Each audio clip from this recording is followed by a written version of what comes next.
Chers amis, je vous retrouve encore aujourd'hui avec plaisir pour poursuivre l'étude de notre texte d'Apocalypse. La dernière fois, nous avons vu les 3 premiers versets, c'est-à-dire l'introduction avec la chaîne de transmission, cette révélation de Jésus-Christ qu'il donnait à son ange, qu'il a donné à son tour à Jean, et ainsi de suite.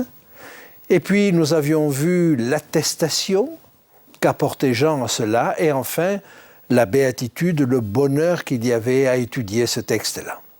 Eh bien, je vous propose de lire la suite, et la suite, c'est toujours l'introduction du livre, mais ce sont les salutations. Et je vous invite à les lire avec moi au chapitre 1, des versets 4 à 8. Jean, aux 7 églises qui sont en Asie, que la grâce et la paix vous soient données de la part de celui qui est, qui était et qui vient, et de la part des 7 esprits qui sont devant son trône, et de la part de Jésus-Christ, le témoin fidèle, le premier-né des morts et le prince des rois de la terre.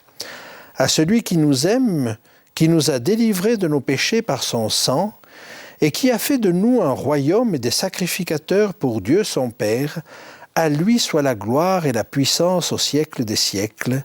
Amen. Voici, il vient sur les nuées, et tout œil le verra, même ceux qui l'ont percé, et toutes les tribus de la terre se lamenteront à cause de lui. Oui, Amen. Je suis l'alpha et l'oméga, dit le Seigneur Dieu, celui qui est, qui était et qui vient, le Tout-Puissant. Voilà donc un texte qui nous donne les salutations. Et Jean va saluer les églises auxquelles il va envoyer ce texte, et il les salue de la part du Père, du Fils et du Saint-Esprit. Nous allons voir cela en détail. Alors ce document a certainement été envoyé aux églises d'Asie qui lui ont été nommées, qui lui seront données d'ailleurs un petit peu plus tard. Et donc plusieurs documents ont dû être écrits, ont dû être copiés déjà du temps de Jean pour passer à toutes ces églises-là. Et il est très probable qu'ensuite les églises ont dû se les passer de l'un à l'autre, de sorte qu'il y a dû avoir plusieurs copies de ce texte d'Apocalypse. Mais j'aimerais souligner que là, il est demandé de l'envoyer à cette église particulière. Or, il y avait en Asie, à cette époque-là, beaucoup plus que cette église. Le fait de l'envoyer à cette église a valeur symbolique. Le 7 signifie l'universalité. Et donc, envoyer le texte à cette église signifie qu'il l'envoie en réalité à toutes les églises de tout le temps et de partout. Alors, il y a effectivement un autre élément qui va nous conduire dans cette direction, c'est que quand vous regardez le circuit fait par ces 7 églises, vous vous rendez compte que c'est un véritable circuit. Et même quand on arrive à Laodicée, il y a une route, la route d'Éphèse, qui vous ramène à Éphèse. Il y a donc là quelque chose qui, à l'évidence, nous indique un circuit, nous indique un tout. C'est une invitation au voyage, et je vous invite donc à rentrer dans ce voyage. Alors le verset 4 nous dit « Jean, aux 7 églises qui sont en Asie, que la grâce et la paix vous soient données. » Que la grâce et la paix soient données, on connaît en général l'Apocalypse comme un livre de guerre, de plaies et de bosses, et effectivement, on ne le voit pas comme un livre de grâce et de paix. Et pourtant, il se présente lui-même de cette manière. que la grâce et la paix vous soient données. Et en Apocalypse 22, à la fin du livre, nous avons la même invitation. Et je vous invite à lire au chapitre 22, le verset 21. Que la grâce du Seigneur Jésus soit avec tous. Par conséquent, regardons ce livre comme un livre de paix. Il annonce des choses difficiles, c'est vrai, mais c'est pour donner la paix à ses lecteurs. Alors Jean, aux 7 églises qui sont en Asie, que la grâce et la paix vous soient données, est-il dit, de la part de celui qui est, qui était et qui vient.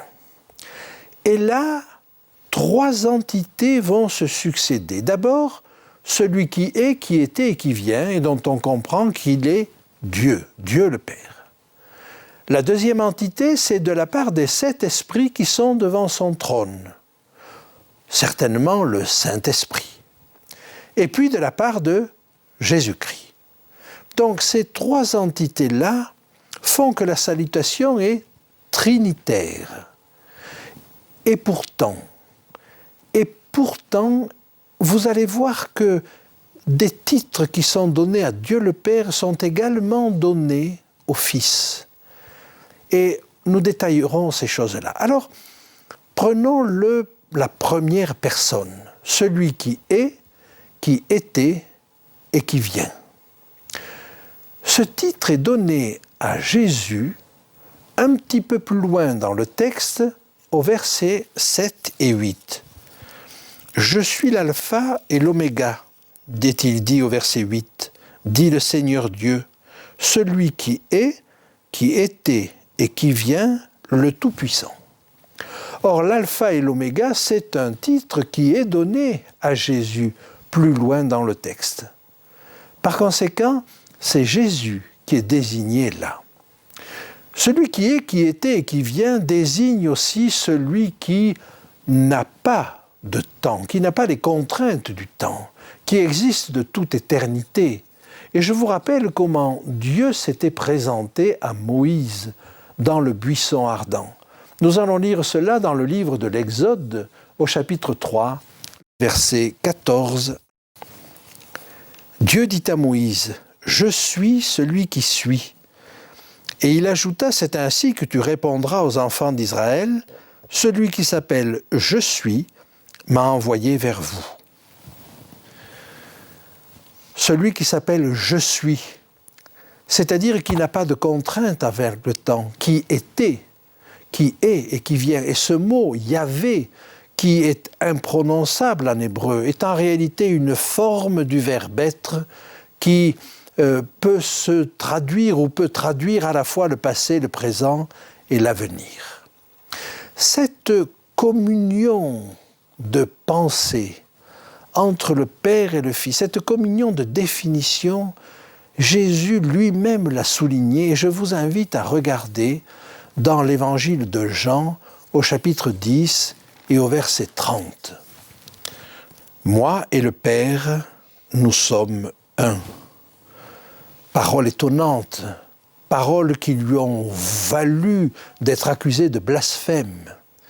Et nous retrouverions la même idée dans la 2e épître aux Corinthiens, au chapitre 5 et au verset 19, où on peut lire « Dieu était en Christ, réconciliant le monde avec lui-même ». La deuxième entité, la deuxième personne qui lance ces salutations, c'est le Saint-Esprit qui sont devant son trône. Alors ces 7 esprits, nous allons les retrouver un petit peu plus loin, au chapitre 4 et au verset 5. « Du trône sortent des éclairs, des voix et des tonnerres. Devant le trône brûlent 7 lampes ardentes, qui sont les 7 esprits de Dieu. » Et cela nous amène certainement à comprendre que ces lampes, ce sont celles qui doivent briller au-dessus des chandeliers, de telle sorte que le chandelier en lui-même n'éclaire rien s'il n'a pas de lampe. Mais la lampe qui est éclairée au-dessus du chandelier, c'est l'Esprit. Alors nous verrons à la fin du chapitre 1 que les chandeliers représentent les églises. On peut le lire à la fin du chapitre 1 et au verset 20. Et les 7 chandeliers sont les 7 églises. Donc, nous pouvons tirer de là quelque chose, c'est que l'Esprit va se manifester à travers le peuple de Dieu. Il est la lampe qui éclaire le chandelier. Et une Église qui ne serait pas éclairée par l'Esprit, qui n'aurait pas l'Esprit, n'éclairerait rien. Jésus nous a appelés à être la lumière du monde. Mais la lumière du monde n'a de sens que si c'est lui qui est la lumière du monde et que nous reflétons la lumière qu'il nous a donnée. J'avance encore un petit peu dans le texte et tout au long du texte, nous verrons que cet esprit est omniprésent. Dans les messages aux églises, c'est Christ qui parle, mais c'est l'Esprit qui parle. Et il est invité, chaque église, chacun dans l'église est invité à écouter ce que l'Esprit dit aux églises. La troisième personne qui salue, nous l'avons au verset 5, c'est Jésus-Christ. Et Jésus-Christ est appelé le témoin fidèle. J'aimerais m'attarder un instant sur cette expression du témoin fidèle. Il est le témoin fidèle parce que, bien sûr, il redonne fidèlement le message qui lui a été donné par son Père. Et lui-même dira qu'il ne fait rien et qu'il ne dit rien qu'il ait reçu de son Père.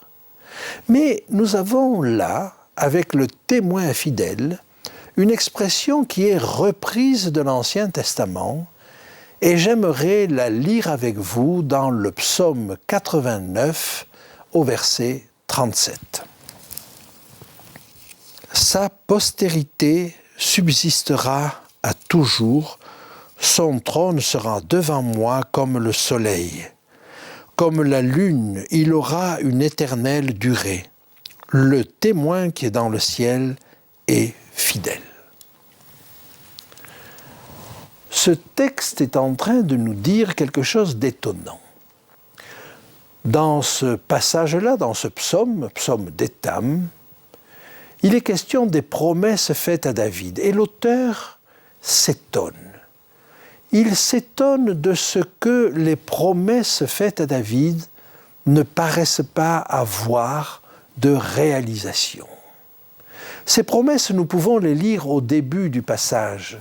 Et on va lire les versets 1 à 5. Cantique d'Étham, l'Ezrachite. Je chanterai toujours les bontés de l'Éternel. Ma bouche fera connaître à jamais ta fidélité. Car je dis, la bonté a des fondements éternels. Tu établis ta fidélité dans les cieux. J'ai fait alliance avec mon élu. Voici ce que j'ai juré à David, mon serviteur. J'affermirai ta postérité pour toujours, et j'établirai ton trône à perpétuité. J'établirai ton trône à perpétuité. Or, car quand Étham prononce ces paroles-là, les descendants de David ne sont plus sur le trône, et la royauté de David n'est plus ce qu'elle était. Alors comment Dieu va s'y prendre pour réaliser cela ? Et Étham nous dit, mais il y a un témoin dans le ciel qui a enregistré les promesses de Dieu. Et comment vont-elles se réaliser ? Eh bien, ce texte d'Apocalypse est en train de nous dire ce témoin dans les cieux qui a écouté les promesses de Dieu. Ce témoin, c'est Jésus. Ce témoin fidèle, c'est Jésus. Et nous allons voir comment il va les réaliser. Mais non seulement il est le témoin des promesses, mais il en est le garant. Et c'est même lui qui va les réaliser. Je vous invite à lire dans le livre du prophète Ésaïe, au chapitre 55, le verset 4. « Voici, je l'ai établi comme témoin auprès des peuples, comme chef et dominateur des peuples. » Ce verset nous confirme que Jésus est établi comme le témoin, mais il est établi comme témoin et prince et chef. Lisons le verset 5. « Voici, tu appelles des nations et que tu ne connais pas, et les nations qui ne te connaissaient pas accourent vers toi à cause de l'Éternel ton Dieu, du Saint d'Israël qui te glorifie. » Et il y a là une allusion à la prolifération de l'Évangile. Le verset 3 est aussi intéressant. « Prêtez l'oreille et venez à moi, écoutez et votre âme vivra. Je traiterai avec vous une alliance éternelle pour rendre durables mes faveurs envers David. » Ah, voilà comment vont être réalisées les promesses faites à David. Elles vont être réalisées à travers Jésus, qui, comme témoin, mais comme prince, va trouver à réaliser, à travers l'alliance qu'il va faire avec le peuple, à réaliser les promesses faites à David. Alors, avançons dans le texte et voyons, mais c'est le premier titre. Jésus est appelé à réaliser les promesses faites à David. Et de la part, nous est-il dit, de Jésus-Christ, le témoin fidèle, mais également le premier-né des morts. Jésus n'est pas le premier ressuscité, mais par contre, il en est l'origine. Et aucune autre résurrection n'aurait pu avoir lieu si il n'y avait pas eu la résurrection de Jésus. On pourrait citer la résurrection de Moïse, on pourrait citer la résurrection du fils de la veuve de Sarepta et bien d'autres encore. Mais le chef de file, c'est Jésus. Il est donc le témoin fidèle, le premier-né des morts, mais regardons comment il nous est défini encore, comme le prince des rois de la terre. Et par conséquent, j'aimerais vous dire qu'il y a là certainement une allusion à ce texte d'Ésaïe 55 où il nous est présenté comme le chef de file, comme le prince des rois de la terre. Le verset 5 nous dit maintenant à celui qui nous aime et qui nous a délivrés de nos péchés par son sang. C'est une chose bien connue que le sacrifice de Jésus est absolument nécessaire à notre salut. Il a fait de nous un royaume et des sacrificateurs pour son Père. Alors, en quoi sommes-nous des sacrificateurs ? Nous n'offrons pas des sacrifices. Mais vous savez qu'à partir de la venue de Jésus, il est parlé d'un sacerdoce universel. Nous sommes tous sacrificateurs. Et on peut voir à travers ce qu'était le rôle des sacrificateurs. Ils enseignaient. Ils ne faisaient pas que sacrifier des animaux. Ils enseignaient. Ils enseignaient la loi. Ils enseignaient la connaissance de Dieu. J'aimerais lire avec vous un verset, celui qui se trouve dans le livre du prophète Michée, au chapitre 3 et au verset 11. « Ces chefs jugent pour des présents, ces sacrificateurs enseignent pour un salaire, et ces prophètes prédisent pour de l'argent. » Il est fait là des reproches aux sacrificateurs qui enseignent, mais pour un salaire. Le rôle du sacrificateur était donc d'enseigner. Il nous est dit ensuite, à lui soit la gloire et la puissance au siècle des siècles. À lui soit la gloire et la puissance au siècle des siècles, et nous allons poursuivre cette lecture parce qu'il est dit « Amen », c'est sûr. Et le verset 7 nous précise « Il vient avec les nuées ». Le fait de venir avec les nuées est repris d'une prophétie de Daniel au chapitre 7, où il est dit que le Fils de l'homme vient sur les nuées. Et tout œil le verra, même ceux qui l'ont percé. Tout œil le verra. Le retour de Jésus ne se fera pas incognito. Tout œil le verra. Et même ceux qui l'ont percé, même ceux qui ont été ses plus grands ennemis, assisteront à son retour. Et le verset 7 nous dit « Et toutes les tribus de la terre se lamenteront à cause de lui ». Oui, la description du retour de Jésus qui nous est faite dans l'Apocalypse n'est pas la description glorieuse que nous avons l'habitude de voir, parce que c'est vu du côté des réprouvés que ce texte nous est décrit. Et nous l'avons en Apocalypse 19.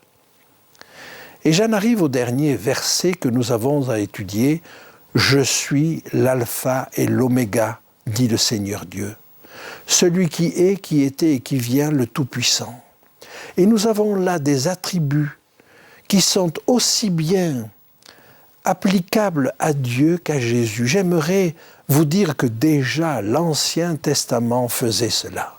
Je vous invite à lire dans le livre du prophète Ésaïe, le chapitre 9 et le verset 5.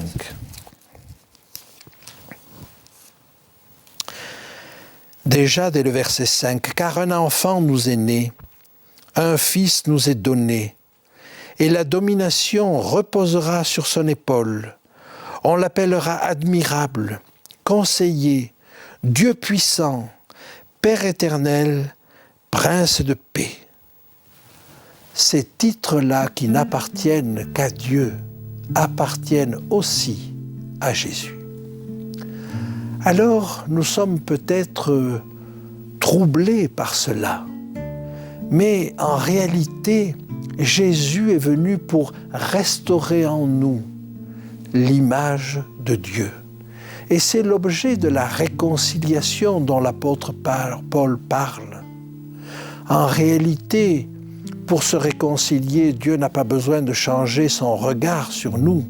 C'est nous qui avions besoin de changer notre regard sur lui. Parfois, on peut comprendre le salut d'une autre manière, mais notre regard sur Dieu, c'est la première étape du salut. Et ce livre de l'Apocalypse va nous changer le regard sur Dieu. Aborder ce texte comme nous donnant un autre regard sur Dieu, sur sa bonté, sur son amour, sur sa délicatesse, sur son tact. Ne regardez pas à toutes les guerres qui y sont décrites, parce qu'à son peuple, Dieu veut parler dans l'intimité. Acceptez ce texte comme parlant à votre cœur. Et alors, vous y découvrirez des trésors.